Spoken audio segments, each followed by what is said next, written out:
Welcome to the Check Out California radio show, your key to California hospitality.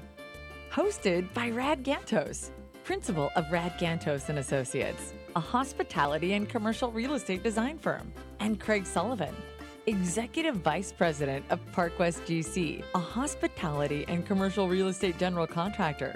Check Out California is focused on our state's hospitality, travel, and tourism markets, and on the large part they play in California's vibrant and innovative economic diversity and unique quality of life. Now, here are your hosts, Rad Gantos and Craig Sullivan. Good afternoon and welcome to Check Out California. I am Craig Sullivan. And I'm Rod Gantos. We've got a very special show today. We've got Mr. Robert Rycroft, the CFO of Broughton Hotels, in the room with us. We've also got Bill Bracken, our very special guest of Bracken's Kitchen, and then Nancy Nguyen from Park West General Contractors. She is the glue that runs that company. So thank you all for tuning in. And I understand we have a couple of new viewers today. We've got Danny Gevertz and the Hunter Hotel Group out in the San Fernando Valley, and Doreen Lalani from Westmont Hospitality out in Texas tuning in today. Appreciate that, guys. Nationwide, but we're only here in California. Bill, thank you so much for joining us today. You're one of those unsung heroes in the hospitality sector that you were the executive chef at both the Four Seasons and I'm trying to plan Peninsula Hotels. Then you started Bracken's Kitchen, and I know you're about ready to celebrate your 5th anniversary, but would you kindly give our audience an overview of Bracken's Kitchen? Absolutely. First and foremost, thanks so much for having me on today. It's a pleasure to be here. Bracken's Kitchen, like you just said, we're about ready to start or celebrate our 5th anniversary, so that's pretty neat as I look back. Starting a nonprofit at 49 years of age, having never run a nonprofit, I didn't know if I'd make it through year 1 or 2, but here we are 5 years later, so that's pretty neat. You know, when I started this nonprofit, like I said, not knowing anything about nonprofits, I felt a strong urge and calling to go out and make a difference and start Bracken's Kitchen, a nonprofit 501c3 hunger relief organization. And having spent my entire adult life in luxury hotels, 5-star, 5-diamond hotels, I knew that I wanted to do something different than every other soup kitchen or food bank that's handing out food. I wanted to continue to cook the way I always did. Right. I joke all the time that I'm not cooking with foie gras and lobster and caviar so much anymore. But every now and then we get some pretty neat donations in. But I'm not cooking the same foods, but I'm cooking the same way. And that was really the impetus that started Bracken's Kitchen. And there was a lot of history that led up to it. But, today we're here with our food truck and our recovered food program and soon to launch culinary training program, trying to make a difference in Southern California and eventually beyond. give us a little background on that history, Bill. Because I know you volunteered before you set up your own nonprofit, right? You were involved Absolutely. in other efforts, right? Yeah, well, I mean, as a chef in the hospitality business, as you know, the hospitality business is probably one of the most giving out there. And, Right. Our business comes to the rescue all the time. And, as a chef in luxury hotels, while we had nice, beautiful kitchens to work in, we never missed the opportunity to go out and do a fundraising event here or there somewhere and get out of our own kitchen and do something fun. But we're doing what we loved and raising money for people. But really getting out there and get your hands and feet dirty and volunteering is a little bit different. Right. When part of my story was working through the downturn in the economy and watching a lot of really good people lose their jobs and struggling just to put a meal on the table. I mean, people that still had a nice suit to put on and had a car to drive, but they couldn't even pay their rent and couldn't find a job, and they were literally not even a paycheck away from being evicted because they didn't have a paycheck. That's when I was compelled to do something to try to make a difference, but I didn't. I was too wrapped up in trying to survive this same economy that we all were. And one day I was thrust into the lines of the unemployed, and that was really when I knew I was being called. And unlike so many of my friends that I saw lose their jobs, I was okay financially. I had a nice severance package, and I've always been pretty conservative and didn't need a lot of money. But, when I find myself unemployed at 48 years of age, I think it was back then, and a wife and a 2-year-old son at home.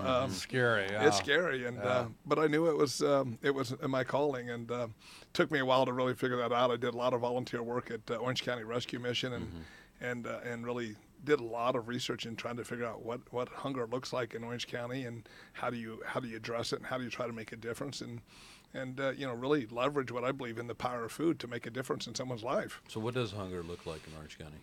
Looks like you and me. I mean, it really does. People don't realize that. I mean, our typical view here in America is that guy living under the overpass on the side of the freeway with the sign, "Will work for food," but food insecurity in Orange County. One of the things I talk about all the time is one of the key factors that I kind of define what we deal with is a report that comes out every year or every 2 years.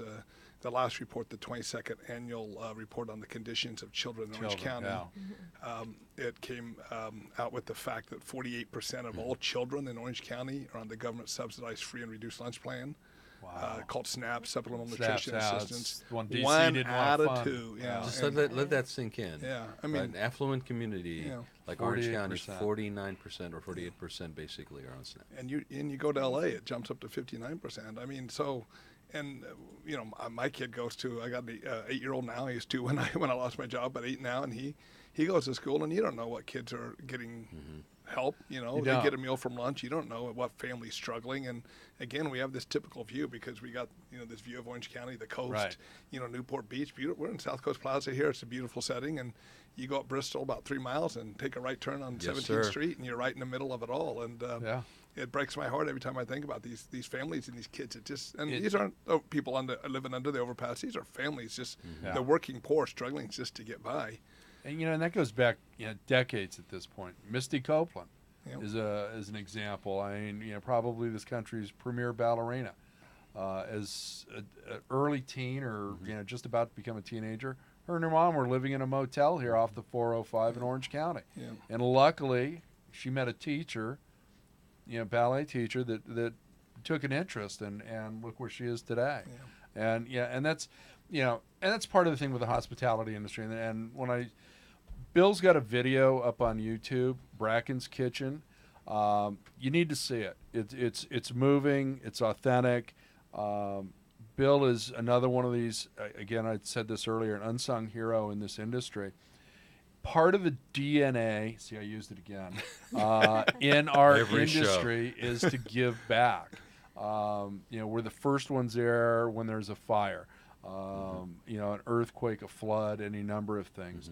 Bill's been doing this for nearly 5 years now, and with 48% of the children in this county, Orange County, California, being on SNAPs, we need to do better, folks. We really do. Yeah. And we can. We're capable of that. And luckily, we've got these unsung heroes like Bill and various other people in our community that are, bringing this to the forefront and helping. And I really want to hear about the culinary part that you're starting, because now, you're already giving these people one skill, and that's what to eat, how to eat it, and instead of getting something from a fast food place that's really not natural food. Hold on a second. I want to hear about 5 years ago. He sets up a nonprofit. Okay, he finds himself on your question. You're like, okay, I'm today, here and now. No. I told you it was all on the fly. This is why it's live radio. But no, I really want to hear, because I think.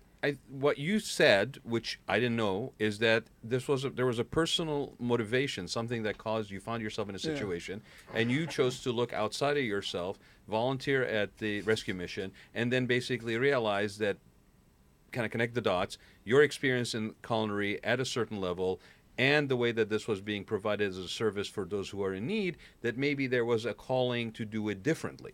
And then you set out to do this, which, again, reminding people, yes, you had a little bit of a cushion, but you were basically unemployed at the time. That is actually different. Some people may choose to deal with their unemployment in a different manner, right? You chose to put it out that way and kind of motivate yourself to act in that way. But how did you start? Like, you set up, you have a truck now. You're setting up a culinary educational component. But how did it start, Bill? Well, Rad, first and foremost, don't give me too much credit at all, please. I want to know what I want to know. I mean, first of all, I'm a man of faith, and I really feel I was called. But my faith was light at best going through this. It was a tough journey, and I struggled with this idea of doing something, and I got a family to provide for. My wife didn't work, and I had some cushion, but my whole life I was a slave to money. I didn't need a fancy car, a fancy home, but this fear of being able to provide for my family that is deeply rooted in my childhood and the tough times my parents went through. True. So it's very emotional, very personal for me in many ways. So I'm people call me an unsung hero. I'm just a guy. I'm that's not trying to making a put you on the difference. spot, Bill. No, it's good. But It's I good. think there's that part of the story that doesn't come out Yeah, sometimes. yeah. That what you just shared is very powerful. Yeah. And for people that are out there that are feeling that they cannot basically be involved, that they cannot make a difference, They can this be. should encourage Yeah. people Yeah. to actually do that. Well, and Hopefully. we all hear so many stories about people losing jobs and careers, and especially midlife. I Right. guess 48 was midlife. Yeah, well, 50 you're considered senior. Okay, but I'm That's like, my other ship. all I could land on is that old saying: you get dealt a bucket of lemons, you make lemonade. So what can I do with this? And we played with this idea of a for-profit restaurant feeding the less fortunate. I built a business plan around something called Let Us Feed. I'm Nice. sorry, Let Us Eat. Let us see. And it was going to be a sandwich and salad shop, which is all the popularity now here in Southern Absolutely. California, from the green leaf chop shops to tender greens. And I was making, I spent my whole life in luxury hotels, so I was holding on at every ounce of strength of that world and that life I used to have. How can I answer my calling but still do what I love, cook? And Right. we had this idea of a restaurant, build a business plan. Two of the biggest things, a couple of big things we landed on. One of them was this restaurant business plan called Let Us Eat. There's this big restaurant empire out of Chicago. Maybe you heard them, called it Let Us Entertain You. Right. Has successfully fought every single lawsuit ever and won about anybody put the name lettuce in anything. Anything. Wow. So it's like, okay, that ruined our whole plan. But more importantly is here we are, to have a successful restaurant that could give back, location is so important. Yeah. So could you imagine someplace here in South Coast Metro, Fashion Island, Newport Beach, wherever it is, you put a nice restaurant, and then we were going to morph into evenings and weekends, certain nights of the week, Let Us Feed. From Let Us Eat to Let Us Feed. Open the doors for the less fortunate, Right. provide meals, and I just, it's a reality. Suddenly you got 100 homeless people lined up outside of a restaurant in a prominent area. They're going to have problems. Absolutely. So we really realized, and more important than that is you got a family who's struggling just to get by, and we want to help them by offering them free meals.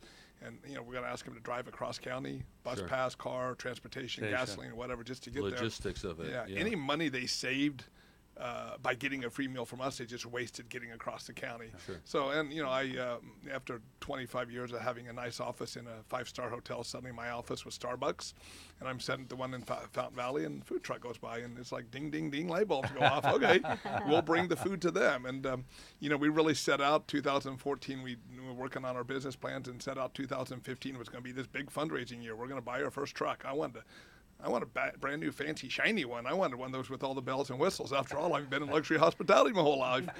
Where's all the new equipment, right? I wasn't going to buy some rundown roach coach or something, But 2014 was into 2014 was pretty exciting time.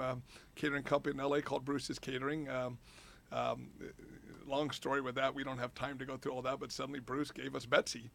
And Bruce has a motion picture catering company, and he's got a dozen food trucks that he goes on sets of TV shows and everything. Right. And Betsy was his first truck, and I didn't even know she was Betsy until we went to pick her up. It was just the old red food truck.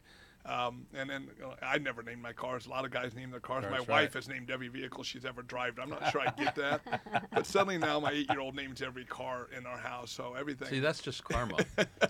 But, so suddenly we had Betsy. And, Betsy, we really played with the name of it, and we loved the name and put her on the side of the truck, and she became part of the family. And the neat thing about Betsy that really, karma, God, fate, whatever you think it is, Betsy used to feed the same people I used to feed in Beverly Hills. She was on the set of Grey's Anatomy and The Walking Dead and all these things. So, Patrick Dempsey, put something out on social media about us a while back, and Betsy used to feed Patrick Dempsey on the set of Grey's Anatomy. Guess who used to feed Patrick Dempsey at the Peninsula Beverly Hills? So it's we both kind of Betsy and I both kind of hung up our hats in former careers to do something more meaningful. So that's very cool. Great That's story. very cool. Great story. So here we are in 2014 with the food truck, and we had a little bit of money in the bank.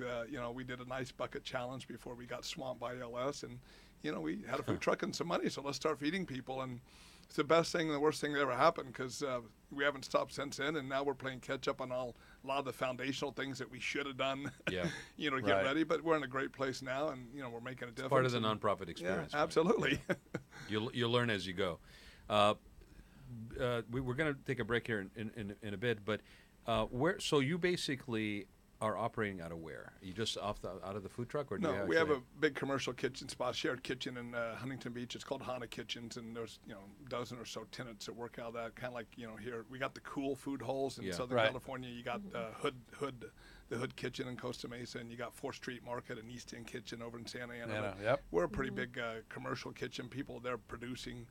So Betsy's Park there. We work there all the time, not only with Betsy, but our recovered food program, working on the culinary training program that we'll talk about later. And, we're there 5 days a week in the kitchen, sometimes 6, sometimes 7. So Bill, let's give people the website while we're going through break. Maybe they'll start looking at the website. Where can they find more information? Absolutely. About Bracken's www.brackenskitchen.org. Kitchen? Spell it Brackens, BRACKENS, kitchen, KITCHEN.org.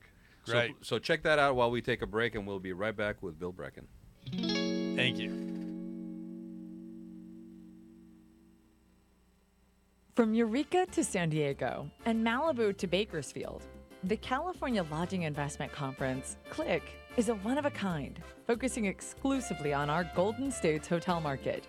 CLIC was launched in 2016 by Craig Sullivan, a seasoned hospitality industry professional, to harness the knowledge of our industry leaders, support our community, and educate emerging talent.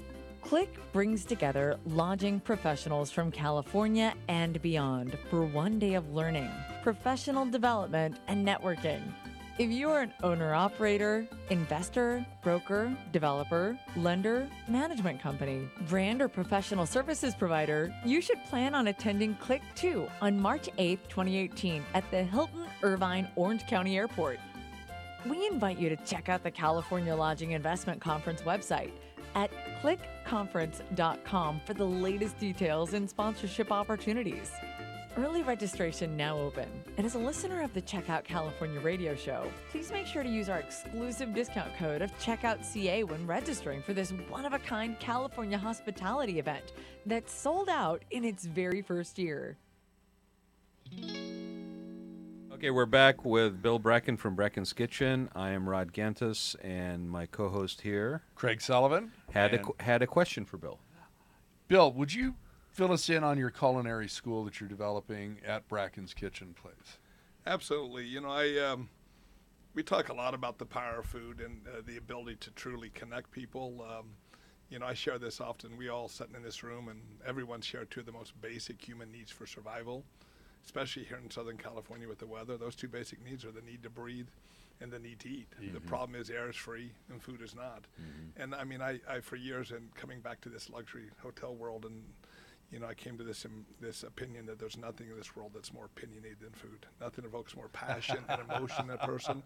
When you got, a famous movie star who will remain nameless because I wouldn't want to get your show in trouble, screaming at you at the top of their We're lungs. already in trouble.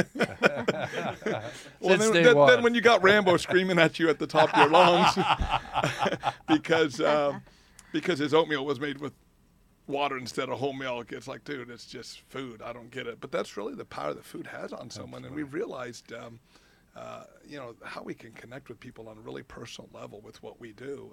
But the problem is, as we was talking about earlier, we was out last night in Santa Ana, fed about 120 people a healthy, nutritious meal, 3-course meal. And they went home happy, hugs, high fives. But they woke up this morning, they were hungry again. Our work is so short-lived when it comes to feeding. So, how can we have a bigger impact, and how can we really change people's lives? And that's helping lift them out of poverty. And the only way you do that is education. It's the only thing. And, I read a report yesterday that the I don't know if it's minimum or the average, whatever, but the income needed to afford a single one-bedroom apartment in Orange County is $27.50 an hour. Yep. And we all know in our business, hospitality, the average dishwasher is making about $10 an hour. Yeah. And they can work 2 jobs from morning to night washing dishes, and I still believe, miss the mark. I believe the number was something in the range of about $87,000 joint income for a family. You qualify for aid. Yeah. In Orange County. Yeah. I mean, it's unbelievable. And to your point, we're paying people begrudgingly $10 an hour, $9 an hour in certain roles, right? Yeah. No. And I think what you're saying is teach them how to cook. Yeah. It's like they teach them how to fish, right? Yeah, I mean, you develop Robert a skill brought set. that up earlier at lunch. Give them a fish, you fed them for a day. Teach them to fish, you fed them for a lifetime. And exactly. to your question, Craig, it occurred to me in one of my many moments. I was out at Ross Street where we were last night, and I was looking at all these kids out there, 35, 40 kids in this after-school program, homeless kids. Yeah. Someone told me once that I have a generation of kids in Santa Ana that calls me Uncle Bill, and it really is true. These are kids that I joke I'm the only white boy widow uncle they'll ever know, but I love them all, and they're very near and dear to my heart. But it broke my heart a couple of years ago when I had one of these moments sitting there to realize that in 20, 30 years they're still going to be here. The difference is they're going to be parents, and it's going to be their kids in this program, and they're coming to get a free meal. And how do we change that? And the only way you do that is education. So we're in the kitchen 5, 6, 7 days a week, cooking all the time. I got anywhere from 4 to 8, 10, 12 volunteers in our kitchen all the time. It's like, hello. Bring people in here and give them, culinary skills, basic culinary skills.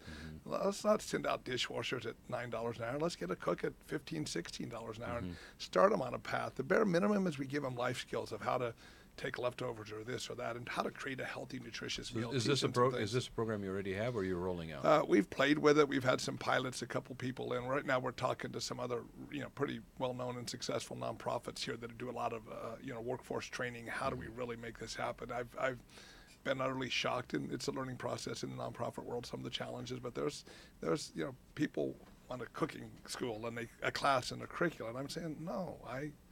Some of my best employees I've ever worked with, people with 6-figure incomes working in well-known hotels and resorts around Southern California, came to me as a dishwasher with no education. Right. And they learned on the job and they grew. We can do that. We can groom people to have lives and careers outside of poverty. It doesn't have to be a classroom study. We used to call it apprenticeship. Yeah, exactly. Right. Stages and all sorts of things. Yeah, Paul, you got a question? We got some people just keep tweeting different variations of things. I just want to clarify how the program works. Do you have a food truck? Correct. Do you sell food to anybody and then use that money to pay people, or do you get donations and free food and then prepare it and take it to people in need? Yeah, our food truck we strictly use for feeding the less fortunate, so we never charge for food on our food truck. We do have, what we work on, our social enterprise. One of those things is called Catering for a Cause. So we offer catering service mostly to churches and other nonprofits. We're trying. This will be part of our culinary training program that we give them real on-the-job training and catering. Yeah. And so, we have 3 or 4 events coming up in the next month. So we have our own income stream, which is catering. But we send out. We're average about 2,000 meals a week, hot, healthy, nutritious meals that go out without a charge to anybody. So where the other variations of the questions are, I'm trying to sift through them and trying to put them in some category here. Where do you get the food, and where do you serve the people? Do they know you're going to be there, or do you just randomly pull up? How do they find out where you're at? Yeah. One of the reasons I realized that I had to do more than just volunteer and feed people when I went through this period is because of. I came from a town of 1,000 people in Kansas, and for me to sit on the corner of Wilshire and Santa Monica Boulevard in an office overlooking CA Creative Artist Agencies, I never should have been there. It's only through the grace of God. And so I've had all these connections. So where do you get the food? Newport Meat Company, who's had us over here, one of the premier meat companies in Southern California, a huge supporter. LA Specialty Produce Company, one of the premier produce companies. I've been a chef for 25 years in Southern California, so these people are so behind what we're doing. So we get tons of donations of food. We work on a recovered food program. We're a nonprofit like anybody. We beg, borrow, we don't steal. Yep. We survive on the donations and goodwills of other. We talk about time, talent, and treasure. Everybody has something they can give. If it's just their time, great. If you have treasure, please write a check. If it's talent, come and join us. So we're like any other nonprofit. We find And then ways how and do the creative people ways. find you? Somebody's in need. Do they just do you have predictable places at predictable times, or do you just show up randomly, or? Betsy, before she came to me, I heard horror stories about how they would take her out on Thanksgiving in Skid Row in L.A. and Christmas time and feed breakfast, and the all-out wars that would break out when they ran out of food and they didn't have enough food to feed people. So, sticking to my roots of luxury hospitality, we go out and put on events for people. We really want people to escape life for an hour or two. So we decided, and that goes back to 2014. Suddenly we have a food truck that we didn't expect, and we have money. So, the quickest and easiest way for us to get out there and feed people instead of looking for them is come alongside other nonprofits who are already providing a multitude of services, and food just not being one of them. So we have specific places we go to. We know who's going to be there. In the early days, we actually put it on our website, but I've learned that the last thing a person struggling ever gives up when all else is failing, they've lost their house, their home, the last thing they ever give up is their phone, because that's, in today's world, it's your last lifeline to anything. Right. It's your connection. So, suddenly we're out somewhere and we're putting it on our Facebook page, or we're on our website, and suddenly, we have food for 150 and 250 show up. And we never want to turn anybody away. So, we go out with the food truck. Two of the most important things is what we feed and how we feed. What we feed is the idea that feeding people isn't the same as nourishing them. Right. You're never going to see a fast food on our truck. Last night was shepherd's pie made with ground beef and ground lamb. Love it. Fresh roasted vegetables, salad. Wow. We made some. Looked amazing. You did post a picture of it. I saw Yeah, I that. did. I had a Yeah. couple portions. There was a little bit left over. We did. We made some. Part of our recovered food program. We got a whole bunch of croissants in, old croissants, and we made some pumpkin bread pudding for this time of the year with ice cream. We must have 100 gallons of ice cream in our freezer donated. It doesn't quite fit into our nutritious meal model, but it's a treat. Right. But what we feed, and the more important, or the equally important thing, is how we feed. There's a lot of nonprofits in Orange County do a lot of good. One of them I followed around, and the thing I didn't like about it, they went out and fed someone, and they pulled up beside a dumpster in the back parking lot and started dishing out food. There's no tables, there's no chairs. People were sitting on the curb right beside the dumpster, and that's just, that doesn't work for me. It's great, but for me, no. Right. So we tables, chairs, music playing, a safe environment. It's important that the people come here and truly.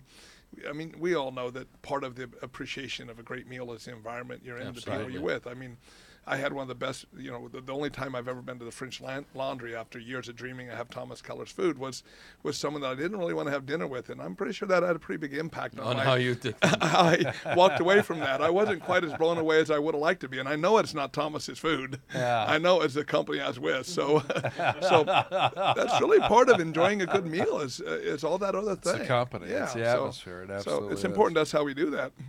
Absolutely. That's amazing. That your care in giving actually extends beyond to where it literally, like you said, is an escape. You're providing a safe haven for people while they are being fed. Escape for an hour, hour and a half. And that's all. That Yeah. makes a big difference for people. Well, somebody coined a phrase. It's actually on the side of Betsy, delivering hope one tasty meal at a time. And Love it. That's great. I'll get emotional when I talk about this, but these people that have so little in life and the struggles every day, I know what I struggle with in life, and I'm in a pretty safe world, even though I run a nonprofit in my life, it's changed drastically, Right. with the changes I've made in my family, but we got a house, we got a home, we got a roof over our head, I have a truck, it's old, You're got a lot of healthy miles and on it, but happy and- got everything I need. Yeah.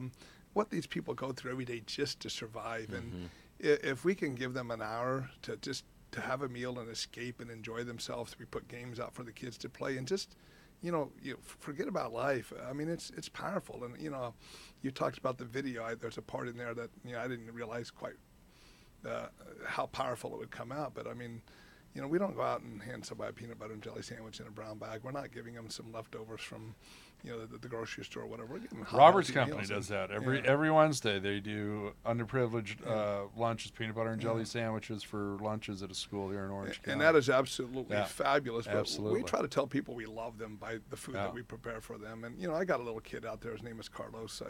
He wants to be a chef someday. I mean, that may change 10 more times, before he grows up. But Yeah. because of me and being out there and Betsy. And, one day he asked me, he said, Uncle Bill, why do you come out here and feed us all the time? I mean, why do you bring this truck out here? Not old enough to understand the nonprofit Right. idea, but I just said, because we love you and we Yeah, care about right. you. He's That's like, it. why you? And I'm just like, well, if not me, then who? Who?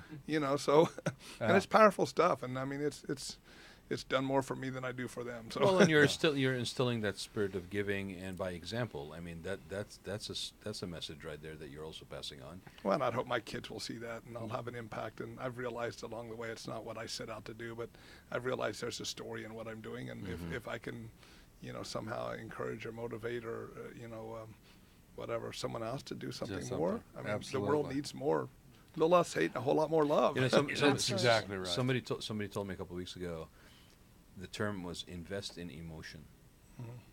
We don't invest in emotion a lot, and this is investing in emotion. This is personal. This is giving of yourself through your calling. There's a guy in Huntington Beach called Francisco.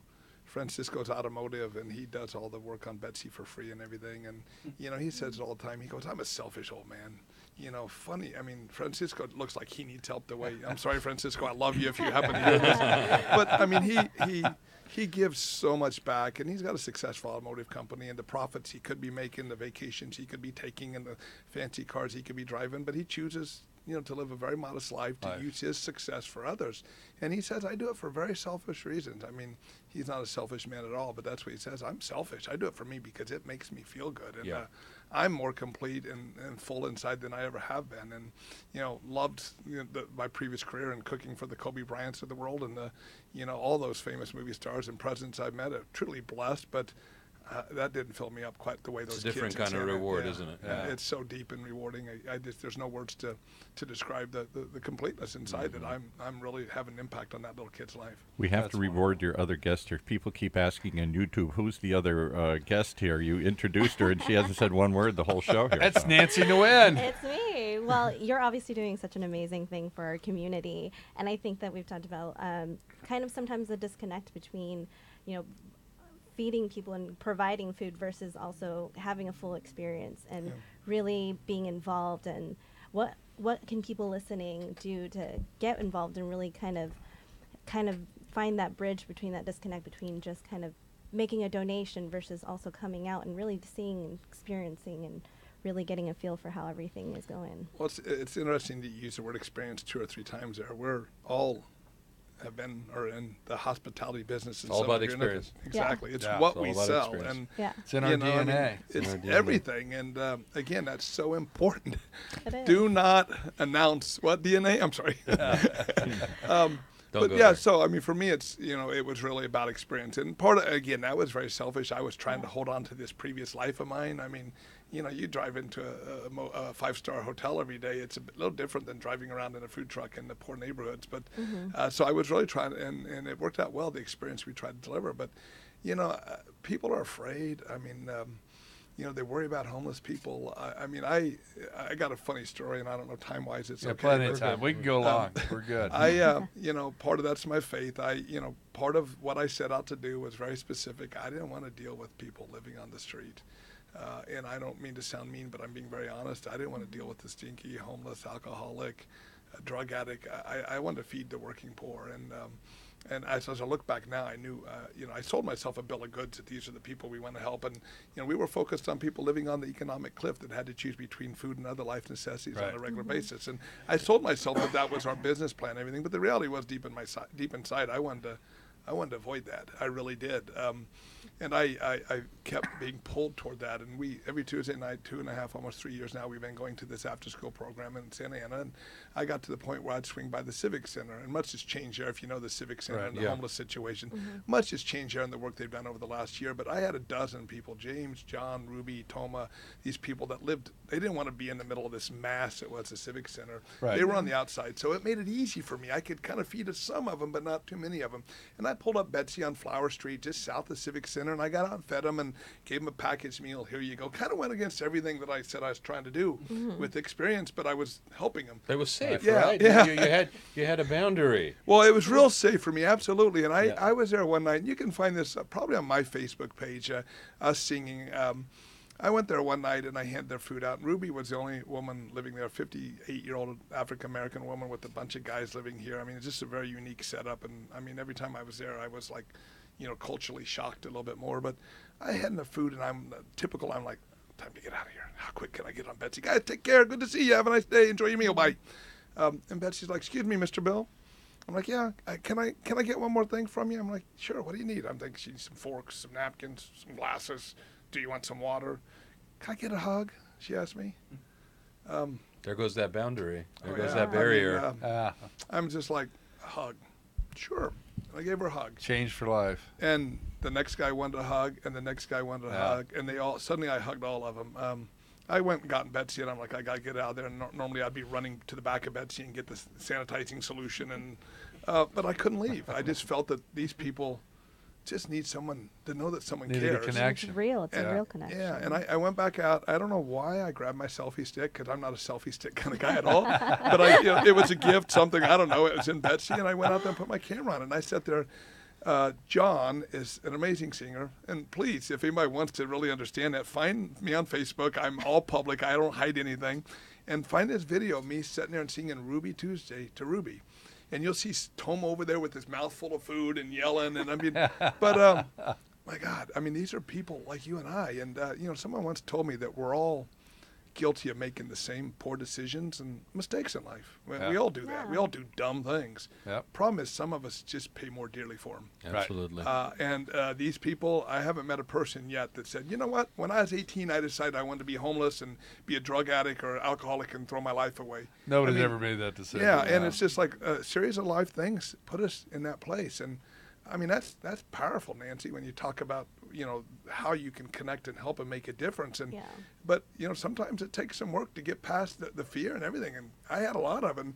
I'm quite certain that most of those people are more afraid of me, this big, tall, bald, goateed wearing guy in a T-shirt showing up. What's he want around here? And these homeless population are so sketchy.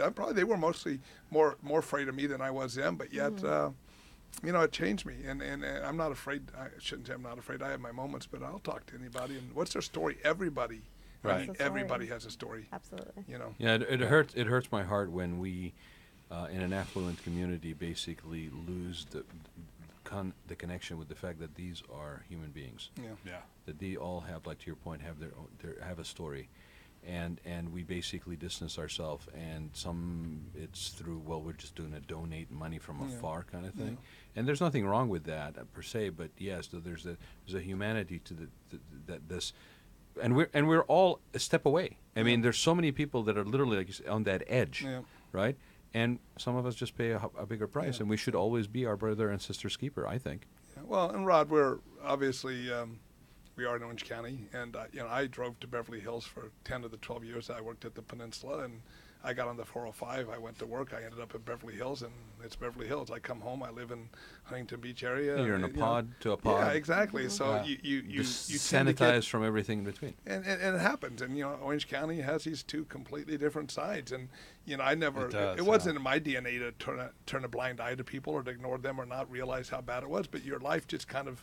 I mean, it's Southern California. It's money, fame, success. I mean, how do you define success? It's what the society teaches us in culture. So you have to be willing to say, wait a second, I got to take the time. Sometimes you don't get you don't get to choose how your life is going to basically show you your path. Absolutely. Right. Yeah. Well, our pastor at church says all the time, if you really want to help others, if you want to care, you just have to be willing to be inconvenienced. And that's the hardest thing in the world. Absolutely, we're driving down the 405 freeway and someone's pulled over with a flat tire and they need help, but we're too busy. We got to get someplace. Are you willing to be inconvenienced to help a human being out? And I'm guilty of driving right by those people for years, but you got to slow it down. You got to help. Can I ask a question? I'm just for myself here. All right. No. Come on, help me out here. Help me out. I can't help but wonder what the reaction is for people in the Civic Center who are living over the edge in a tent, alcoholic, drug-infested areas, and you walk up with shepherd's pie. Have they ever seen shepherd's pie? Do they ever look at it and turn their nose and say, where's the French fries and where's the hamburger here? Or how do they react when you walk up with this exotic food? Well, we do things in a very non-exotic way. Our chef. You're Irish. Shepherd's pie shouldn't be strange. Well, to you, that's true. Okay, but it isn't in my life. Whatever it is, I'm just saying. You're Shepherd's serving pie. food that they've never seen before. Now they're grateful to eat and they'll accept everything here. But do they say, that was pretty good? Or do they turn their nose up? I got a good story for that. Right, The Chefs Didn't Hunger program, which was started by LA Specialty, when they first started, and they're recovering leftover, over-prepared food from hotels and restaurants. It's a great program. I won't get into it and how it works, but it's just ingenious. Refrigerated trucks picking up leftovers, everything. Right. But all the food went to the Midnight Mission in downtown, and when they launched it, they got all of their 5-star chefs, chefs from the Four Seasons and the Peninsula, all these places coming down and volunteering and everything. And that's where... I think part of it is my upbringing in small town Kansas. I'm just a country bumpkin at heart, a country boy from Kansas. But they're suddenly going to the Midnight Mission. They're trying to take these leftovers and turn it into something gourmet. And it's like, there's a guy here doesn't have any teeth. How's he going to eat this? And I'm being serious now. Serious, Last winter we got in, I counted them, 450 venison chops from our recovered food program.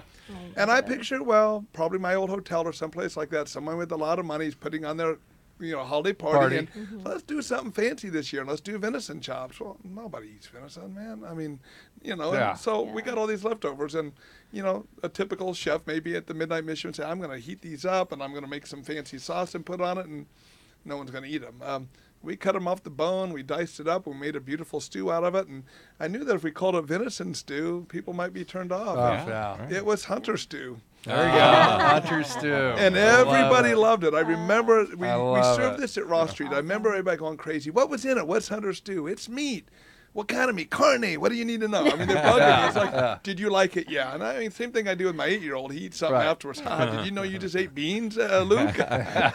Those beans aren't beans. It's meat. So I mean, we just, we got to get creative and You do. and how we can feed them a healthy, nutritious meal without, sometimes them knowing what they're eating. And to think that, somehow we assume that if you're poor, if you're in need, then you're only going to eat McDonald's or boxed food or leftover stuff that's stale or whatever. You don't qualify for good food. The first, it's true. I mean, what I ask the question all the time: since when did a tasty, nutritious meal become a luxury in America? Right. But the first time we went to Ross Street, in the first couple of weeks, I'll never forget the kids are asking, are you serving us hamburgers? Do you have sodas? I mean, all these questions of fast food, because the dollar menu at McDonald's, when you're struggling to get by, $4, you can feed a family of 4. Right. And I remember, going out there, we'd make a simple salad, a Caesar salad or iceberg or something. And I remember the first time I went out there with baby mixed greens, and I threw some roasted almonds in there and some fruit and balsamic vinaigrette. I'm all excited. I brought it all back and threw it away. I mean, they wouldn't touch it. So, That's what I was kind of wondering. 2.5 years later, we built some relationships, and that's what's unique about Bracken's Kitchen. We have a connection to the community. We're not putting something in a bag or a box and sending it out. You're out there every day. Yeah, our salad last night we had. We slowly over time. I'm like, okay, all they're going to eat is romaine. I'm sorry, I can't do that all the time. I'm a chef, and I got to. I can't just do it. It offends you, right? Well, I need to be creative. I need to be doing something different. I get bored very quickly. So, I add a little bit of this to it, a little bit of that every week, a little bit more, and suddenly we can serve them baby mixed greens. But 2 years ago they wouldn't touch it. But we built trust with them, Well, Bill, we also forget. I mean, like our palates, developed over time. Absolutely. Even if we have an affinity for something that's maybe exotic, it developed over time. It has a lot to do with our surroundings, the environment that we grew in, sometimes whatever maybe, indigenous cooking or culinary supplies, right? And all of that stuff. And so when you're in an environment like this, what you're basically doing is you are slowly re-educating their palate. Well, I think often of Tom Hanks in the movie Big, when he had caviar, if you remember this scene, when he was a big kid. And I grew up in Kansas. I'm sorry, I didn't have caviar. I came to love it. I don't get to have it anymore in my lifestyle, but I love caviar. But, it's the same thing. It's people are used to one thing, and it's so neat and so rewarding to see the change and impact. And there's your time commitment, right? Yeah. Because you're not going to educate somebody's palate by just showing up once a week and basically handing them something and saying, thank you very much, and going out. Yeah. So that's where your engagement and commitment is, when you're walking the walk, kind of, right? No, and that's amazing. I mean, because that's really where the real difference happens in somebody's life. And then if you basically then introduce them to an opportunity to learn a skill set that then can basically be helping them get out of that economically, I mean, that's wonderful. Well, it's all about building relationships. It's all about building relationships. We all want to. I mean, I don't care the most hardened human hearts out there. Everybody just wants to know that someone cares. Well, yeah. And At the end of the day, that's that's how our DNA is. See how I use that there? Somebody else wants to know, what's the future? More trucks, more cities, more chefs? We have a pretty clear plan for our future, and our ideal situation as Orange County is our own kitchen, big commercial kitchen where we're working with our recovered food and we're sending our trucks out. We're big. I always say we're a catering kitchen. We just happen to cater to people who can't pay for it. I want 5 trucks. They'll balance their time between philanthropic feeding for free and catering to earn income so we can keep going. I mean, in today's nonprofit world, funders want to know that you have a sustainability model. Absolutely. We want at least half of our income to come from our own hard work, sustainability, maybe even more than that. My director of program expansion says it needs to be 75%. I said, can we start with 50? And the culinary training program. And when we really get all these pieces together, we want to expand. I have the 4 places I want to move into is San Diego, Arizona. We haven't decided, is it Orange County and LA, or is it somewhere in the middle? Yeah. But then I want to be back in the Midwest, Kansas City area. I mean, America's farmers have fed the world, and when you see how somebody who used to be a proud farmer in America is struggling just to put a meal on their table back in the That's Midwest sad, now, I mean, it's important to me to do something in Northeast Kansas and Northwest Missouri. So, you know, we're not running a catering shop. kitchen. Now, with the holidays coming up, what is Bracken's Kitchen's plan for How can people maybe Thanksgiving, volunteer and get involved? I wasn't expecting this one, but I'm glad you asked it. You know, they're coming out of the woodwork right now. Everybody wants to come out on Christmas and the holidays, and while we appreciate that, I remind people we're feeding and out doing our work 363 other days of the year, not just those two. So, like, for example, what we're trying to do, we're not going out on Thanksgiving. 2 days after, every year out at the pond, there's a big nonprofit event called We Give Thanks. They served 13,000 meals last year. Wow. They got a lot of leftovers. So we're going to be on our kitchen Thursday and Friday with Waste Not OC and Michael Ericos, who runs that. We're going to be in our kitchen taking all those leftovers and turning them into meals to continue on. And if you're like me, the best part of Thanksgiving when it comes to the food is not Thanksgiving, it's the day after and the leftovers. Man, I love my leftover turkey and mashed potatoes and gravy in the microwave. So we want to extend Thanksgiving for these less fortunate. So we're going to be in the kitchen. We don't know. We'll see what we get. Is it turkey pot pie for thousands? Is it turkey stew? Is it leftover? What does it look like? So those are some of the fun things we try to do that's different than everybody else. And you know, other than that, we're just trying to send out as much food and be out as often as we can during the holidays, impacting people's lives. We got a Girl Scout troop that'll come out with us on Ross Street right before Christmas and give away gifts to the kids, so you know, as well as dinner. So just all sorts of fun things. How can people get involved, Bill? Website, again, we talk all the time about time, talent, treasure. I mean, so they can volunteer, they can donate. There's many ways for them to basic volunteer to come out. I mean, we got people in the kitchen right now. Some people, you know how to design web. You know, we want to do our website. Great. You want to volunteer and help with our accounting. I mean, that's the talent side. Time, it's just you want to come out and help us serve. And again, the treasure. One of my dearest friends. Very dear friend, but he's so busy with his work travels all the time. All he can do is write a check. Sure. And visit our website again, brackenskitchen.org. You know, there's a contact form you can fill out. Amanda, or volunteer coordinator, or Lane, or one of the people will get back to us, and we'll get you engaged. Somebody wants to know what's the one thing other than money that you need right now. What would make an impact in your thing? What's on your top? Yeah, I mean, what's on your wish list? Yeah, obviously money, a truck, all that stuff. But is there sometimes we've had charities come in and say, you know, gee, we just need disposable napkins, or we just need this, or we need that, and there's something that you go through a lot of that somebody could donate? Or? Well, I mean, that's an easy one. It is all the platters and plates and stuff. We actually have an Amazon wish list. Amazon does that for businesses, and there's all sorts of things on there. Okay. But you know, because of our relationship with vendors, we have ample supply of food, but we got to have plates and napkins and glasses and all that stuff. And you can get all that on the Amazon wish list for Bracken's Kitchen? I think it's all on that list, you know, we try to do a high-quality job, so we don't want to use a flip. How does the Amazon thing work? You go there, walk through that.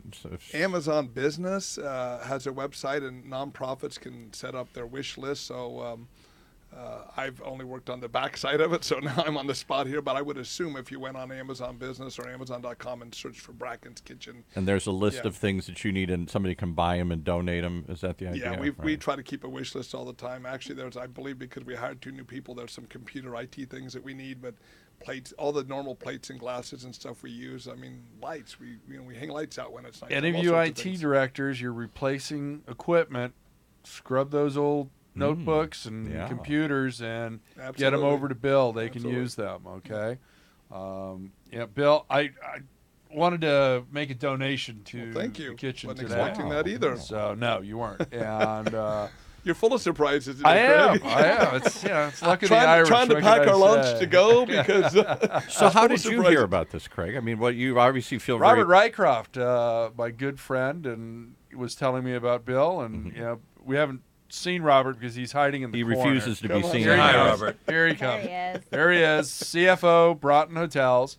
Robert Rycroft and I were sitting down talking, and you know, and he sent me a link for a video on YouTube on Bracken's Kitchen, and it moved me. And I called Rod and said, "Let's have Bill on the show. We'll have Robert join us." He's the one that connected us, the 6 degrees of separation of Robert Rycroft. And then Nancy had sent her the video, and we started talking. I told her that you were going to be in the studio. So she goes, I said, "Do you want to come?"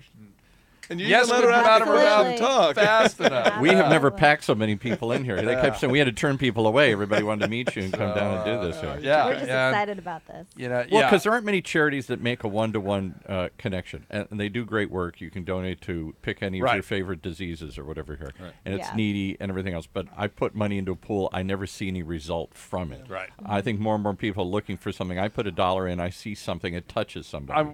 I want something local, and we've got that. Right. And again, it was a perfect segue going into the holidays. Sure.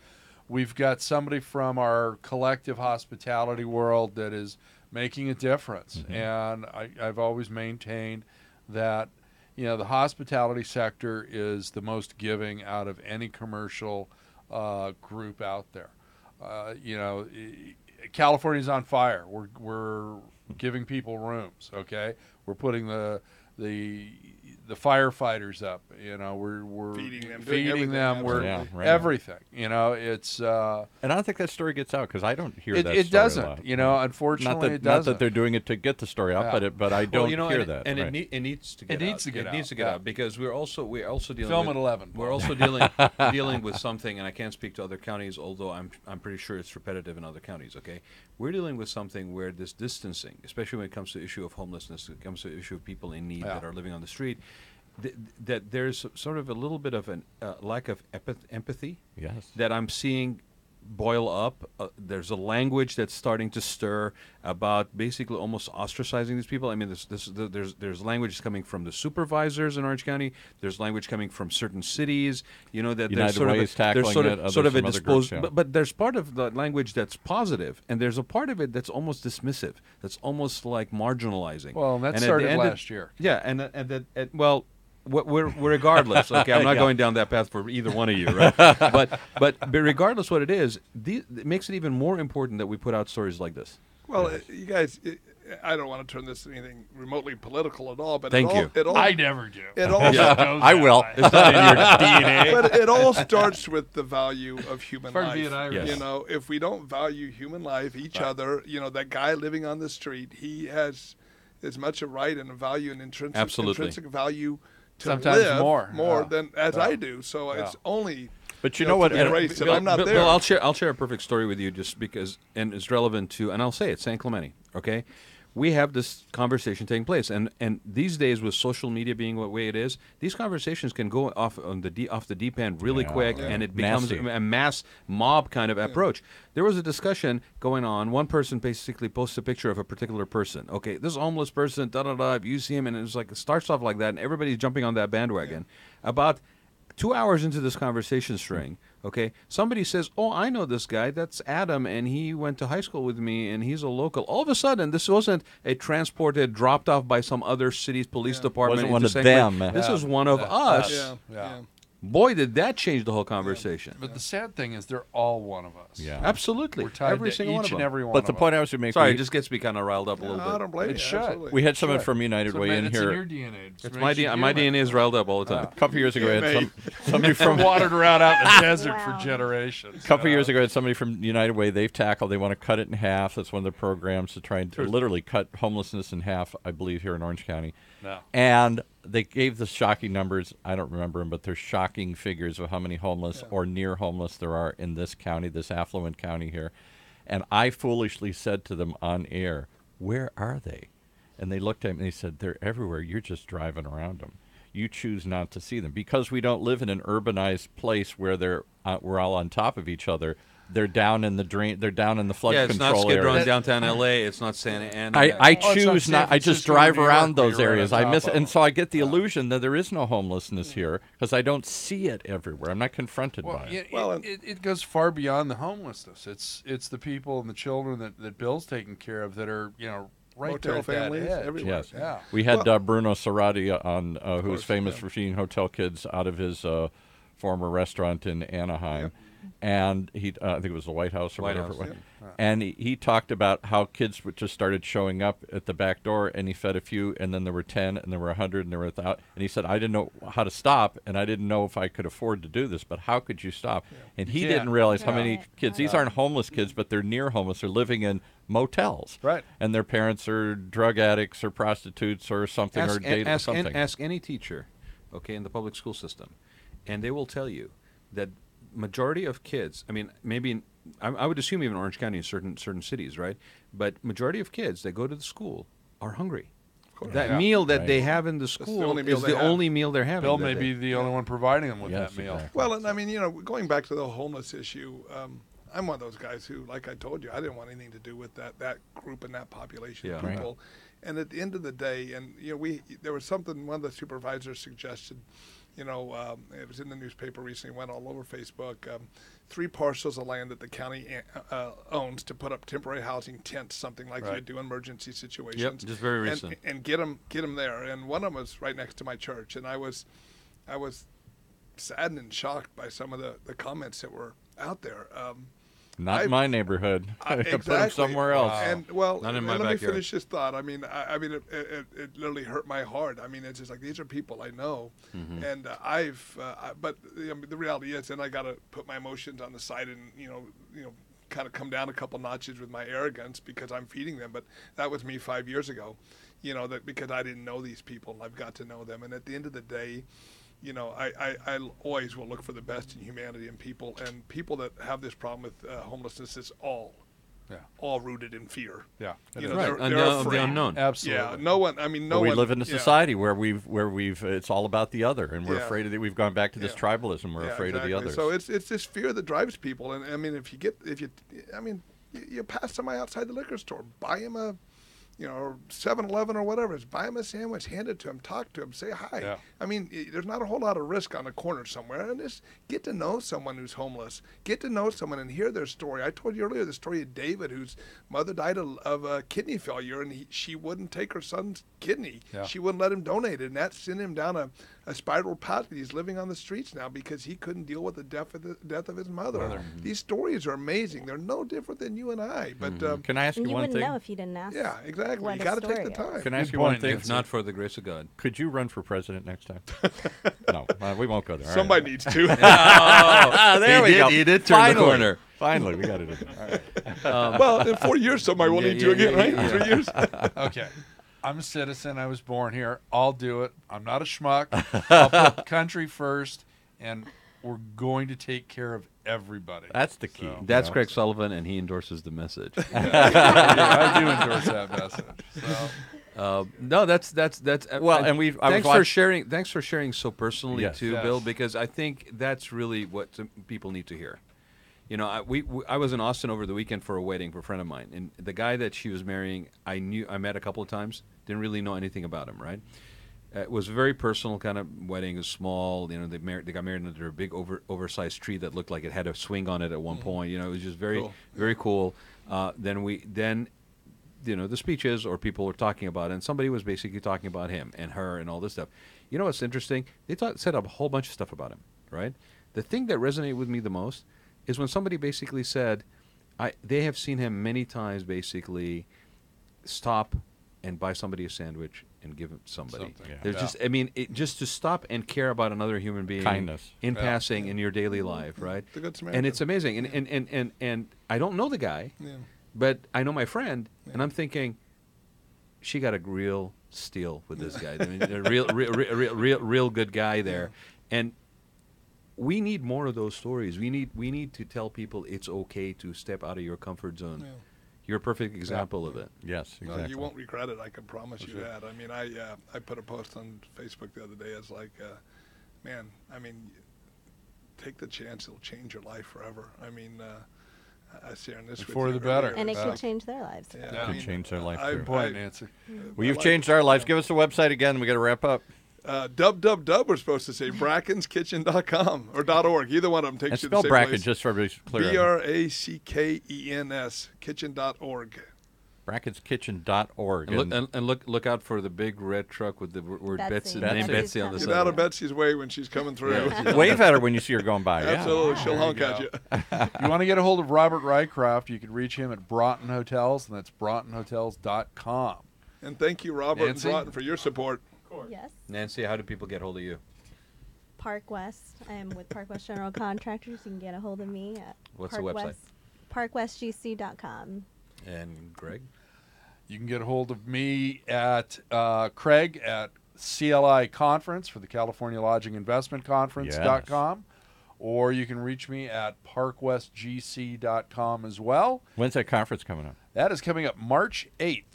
Right So- here in Anaheim. And look out for his new website coming soon, Greg for President 2000. Yeah. Right. Do you think hotels? I know we're supposed to wrap up, but a quick question for all of you: is the hotel industry embracing more of this? You've talked a lot about how they're trying to be more local and involved. They're not just trying to be a chain that arrives and is disconnected Yes. with the community. You They're are trying to get seeing more that. involved.